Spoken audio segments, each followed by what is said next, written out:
আজি আমাৰ কাৰণে গৌৰৱ, ৰাজ্যখনৰ কাৰণে গৌৰৱ। আৰু আজিৰ দিনটো অসমৰ বুৰঞ্জীত আৰু অসম বিধানসভাত এক সোণালী আখৰে লিপিবদ্ধ হ'ব। এইকাৰণে যোৱা যি বিধানসভা নিৰ্বাচন হৈ গ'ল, এই নিৰ্বাচনত ভাৰতীয় জনতা পাৰ্টীৰ যি ঘোষণাপত্ৰ আছিলে, যাক মেনিফেষ্টো বুলি কয়, এই ঘোষণাপত্ৰত লিখা আছিল যে আমি UCC আনিম।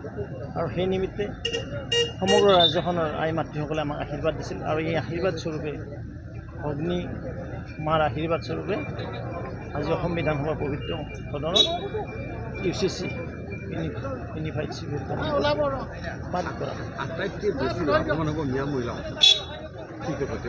চাওক, এইটো মহিলাক সন্মান দিয়া হৈছে। Social discrimination in case of female যিটো চলি আছিল, এই ডিছক্ৰিমিনেশ্যন হ'ব নালাগে।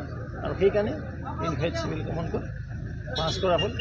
মহামহিম ৰাজ্যপালে নিশ্চয় ইয়াত আইনত চিভিল কোডটো পাছ হোৱা এটা নাৰীক সমান অধিকাৰ, নাৰী সুৰক্ষা আৰু এই 3-4টা বস্তু আছিল। এতিয়া বাল্য বিবাহ, বহু বিবাহ, লিভ ইন ৰিলেশ্যনছ আৰু আমি যেতিয়া ডাইভৰ্চ হ'ব, সেই ডাইভৰ্চৰ সময়ত এই আইনটো, এই 4টা বিষয়ত এইটো আইনটো হ'ল, এইটো সৰ্বসন্মতি এইটো পাছ হ'ব। কিন্তু যোৱাকালি আপোনাৰ ভাষণক লৈ কিছু চৰ্চা হৈছে। আকৌ লক্ষ্মী সৰস্বতী, সেই সময়ত মুখ্যমন্ত্ৰী কোন আছিল সেইটো সুধি আছে এতিয়া বিষ্ণু। যিকোনো খবৰৰ বাবে যোগাযোগ কৰক আমাৰ এই নম্বৰত 9181 307 221।